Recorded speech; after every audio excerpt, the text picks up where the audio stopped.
Hello and welcome back everyone to another episode of The Letter. Last time, tensions were high with our friends and we got into a bit of an argument. We also had the last people that we needed to look at the paper. In total, we now have 6. Now everything went going on there, believe me, they all thought I was crazy. Zach tried to alleviate it, but unfortunately the other two still had high tensions, and so does my character. So the choice was to stay for the movie or go home. Now, as I do these in advance, I can't see what you guys are putting in the comments, but I am curious to see what you probably did put. But for now, I want to say stay at the movie, because I feel as though something creepy might happen if I stay at the movie with the spirits appearing there. Going home, I feel as though I might also have something creepy and the spirit might appear to me there as well on my own. So we'll go stay for the movie for now. Any other day, I'd excuse myself and go straight home. But this is something special to Zach. Something he's worked so hard to bring to life. I should know better. I might be having a bad day, but being with a few people I care about far outweighs the idea of spending the rest of the day throwing a tantrum alone in my room.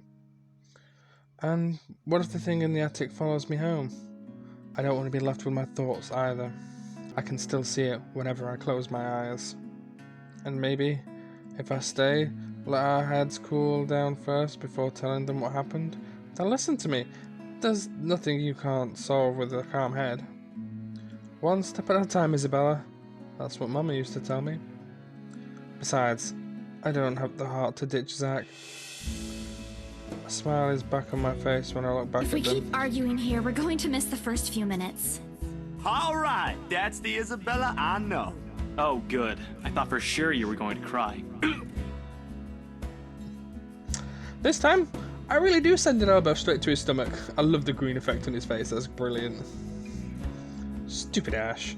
Being vertically challenged has its perks too. What was that for? Stop calling me a crybaby! I'm not one! Aw, don't cry. Stop it! Okay, scaredy cat then. Punch him again, this time a bit lower than his gut. That too! If you repeat that, I swear I'll... Let's just go. Without another word, Becky goes inside.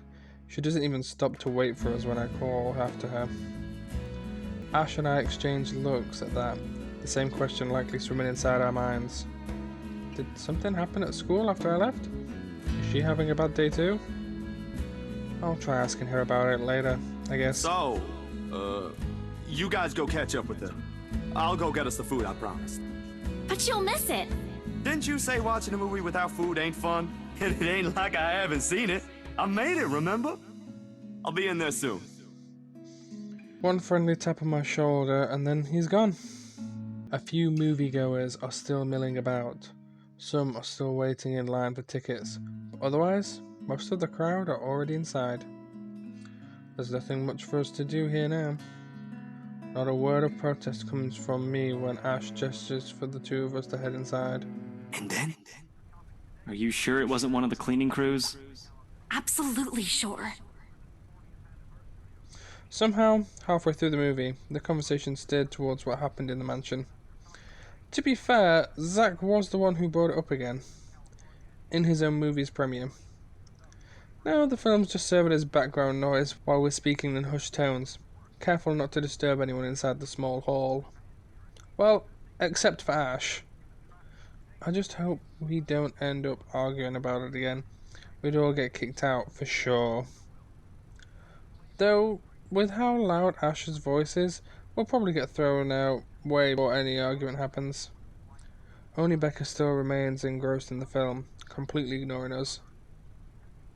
She's been quiet the whole evening, speaking only when referred to. If I didn't know any better, I'd think we did something to offend her. Did we? And then I ran. You heard what happened after. I still think it's something else. It was standing right in front of me, Ash. He's one of the smartest people I know, but jeez, he should learn to listen. Plus, didn't he say he doesn't believe in these things? Why is he even in this conversation again? I heard what you said, but it's a small room. There are a lot of things someone else could have done there without your knowledge. If I could see it up close, maybe I can... I am not going back there. Ain't that a problem if you're hosting an open house? Rose does the first floor tour. I ain't sure ghosts can be restricted to one room, Bella. There are no ghosts, Zach. Stop putting useless ideas in her head. Yeah, but I was thinking, maybe all the house needs is a blessing. Wasn't it left uninhabited for years? Kind of only just realised, by the looks of it, the film is all about slave trade, because there's a load of black people lined up there with ropes around the neck with leads leading to the person at the front. Is this film about black slavery? Shit. Oh, the house did change hands over the years, from one distant relative of the Ermengardes to another. None of them bothered to live in it though, and it remained that way up until its current owners decided to sell it. Why didn't I think of that? I didn't peg you as the religious type, Zach. Nothing like that, Ash. Who knows, though? It might bring something positive to the place. That's not a bad idea. I just don't know where I could find someone. You're not seriously considering a suggestion, are you? Do you have a better idea? I know where. I could contact him for you if you want. You'd do that? Or we can find you a psychologist instead. There are very few times in my life when I wish my glowers can kill. This is one of those. Ash, that is not a very appropriate thing to say right now. No, wait, that's not what I meant. Ethnographer. I meant ethnographer. This guy's a psychologist too, of course, if you... Ashton, if you don't stop... Rebecca knows the guy I'm talking about too. She can vouch for him. Becca tears her eyes away from the screen at the mention of her name. Huh? What? Oh, are you talking about Professor Andrew? He used to work with my parents at the university. Can you guys keep it down? Sorry, the scaredy cat here mentioned curses. Not that I'm saying this is one, but talking to him is a better solution for me than getting a random priest to bless an old house. He'll even help you figure things out, teach you a couple things, and probably put your fears to rest since this looks to be bothering you a lot. Ash might be right too. However, what Zach suggested is something I'm more familiar with. Granted, they don't believe me. They're only giving me these suggestions to put my mind at ease, but it's better than being ignored or being laughed at. I can take comfort in knowing they are willing to hear me out. So, what do you think? It's your call. We'll go with whatever you want. I don't know. Oh, come on, I get to choose again. Why can't I do both? Find this person and bless the house. I'm a man of science. I always have been, so we'll go meet with the professor. I'll think about it, but if ever, I'd like to give talking to Andrew a try. Is that okay? Won't he have other things to do? He is a bit busy, but he'll make time for me. He's my go-to person when I'm stuck in something. He won't mind if I bring a friend with me this time. If you're sure. I guess that settles it then. Guys, I said keep it down. You keep insisting that we still watch it. You're not even paying attention yourselves. It ain't a big deal, Rebecca. I'm the one who broached the subject in the first place. It's still your film, Zachary. A good film, mind you. You worked hard on this. The least we could do is watch it with you. And that's what you're all doing. I really appreciate all of you making time for this. Sorry, Becca. We'll stop now. I throw her an apologetic look, even if Ash is the only one she should be reprimanding, but her attention is already back on the screen. She is ignoring us again. When Becca is acting this way, there's a big chance something's nagging at her. We really need to talk. We all fall into a comfortable silence after, the kind only you share with people you're most... For the first time today, the letter lays forgotten in my bag, if only for a few hours. Night has fallen by the time we exit the movie house. Despite the late hour, the streets are still bustling full of people. Those about to head home, those set to meet someone, even those simply wandering about. Walking in this sea of unfamiliar souls, it strikes me how easy it is for one to get lost in a city as nondescript as Luxembourg.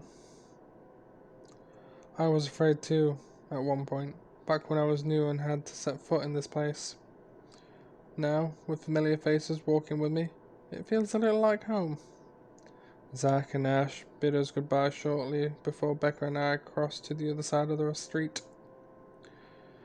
The former claiming he's got a few freelance jobs to take care of before the day's end. And Ash? Who knows? He never tells. Sometimes he'll just randomly appear at your doorstep, looking for a place to crash. He does that to Zach a lot, much to the latter's frustration. But he's a busy guy too, in spite of the laid-back air he gives off. Thanks for today, everyone! No problem, Zach. I'm sorry for what happened earlier. Huh?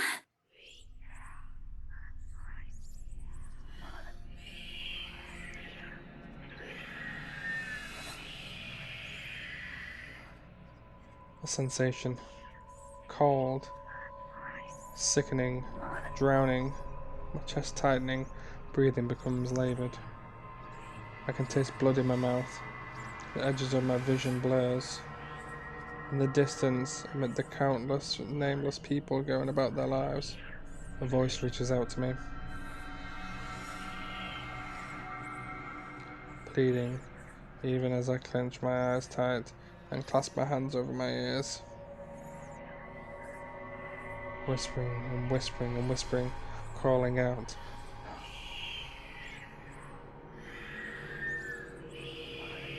No, not me.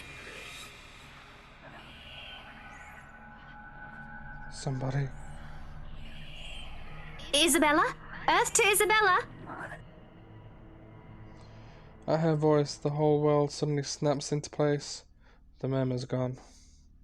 When I open my eyes, Becca raises an eyebrow at me in question. Weren't you listening? Are you coming with me? Oh, yeah. Just... Okay.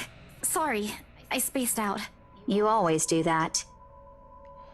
I follow her without complaint, but not before sneaking in a glance at the far end of the street, where the voice came from, where another set of eyes might be staring at me. Nothing. There's only Zach and Ash watching over us as we head back to where Becca's parked her car. If I'm expecting to see something or someone there, I try not to let it show. Try not to think of the tiny pinpricks of fear crawling at the pit of my stomach. See you guys some other time. Yeah. See ya. Another glance, and with the final wave, we go off our own ways. I don't know what I saw. I don't know what I heard. I don't want to know. And if this is what would help me sleep tonight, what would give back that normalcy in my life, then so be it. The darkness closes around me, grasping, pulling, engulfing me. The ground caves in, and without warning, I'm falling. My eyes snap open. For an instant, it doesn't immediately register where I am. Both my back and shoulders ache after I've fallen asleep all hunched up the night before, drenched in sweat. The nest of pillows I often keep around me feels more suffocating than comforting.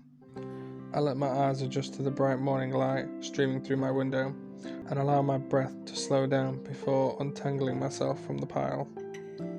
I haven't had a single dream since coming to Luxembourg, at least none that I can recall. It's a shame because they used to be so vivid. Not the crazy vivid, but more pleasant kind. I'll tell my siblings about. Maybe it's just the stress of living alone.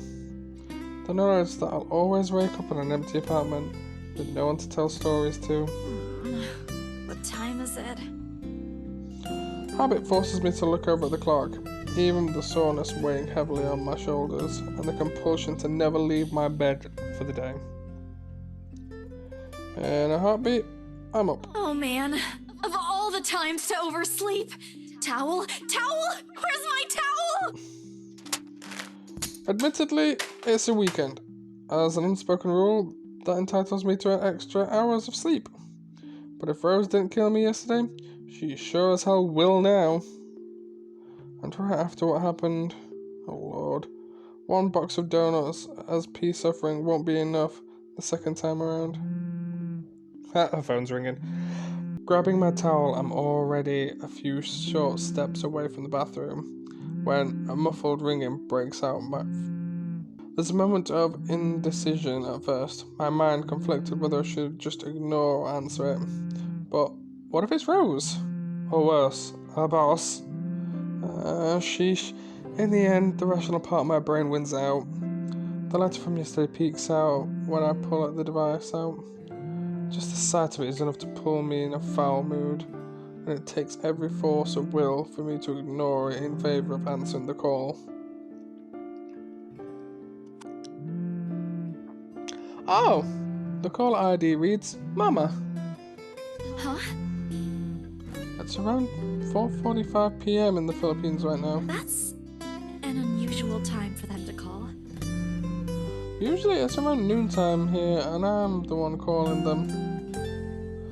Not the other way around. Better for them to use that money on something else than an international call. Regardless, in the most cheerful tone I can gather. Hello? Hello? Grace? How are you? Mama! I'm doing okay. How are you guys over there? We're good. EJ won a storytelling contest at school the other week. Brought home a medal. I thought you should know. There's a tired lit in her voice as she speaks. It's been there since Papa had to leave his job. I wish there's something I can do for her. But from miles away like this, the least I'm able to do is not make her worry.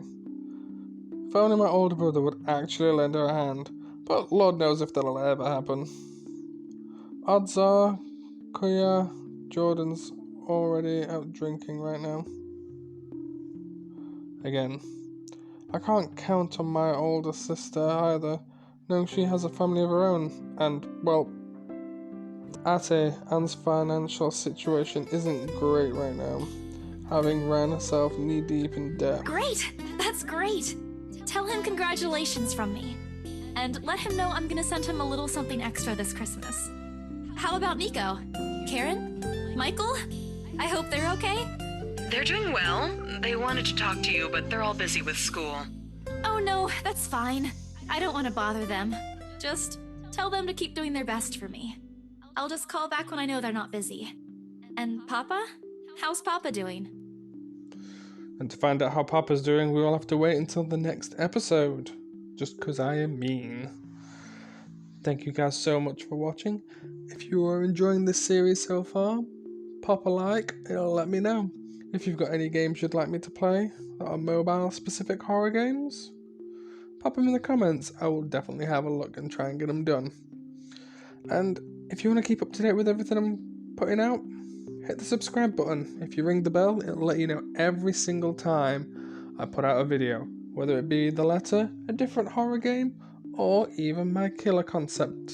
So, without further ado, the Cerberus is gonna chill out. Ow!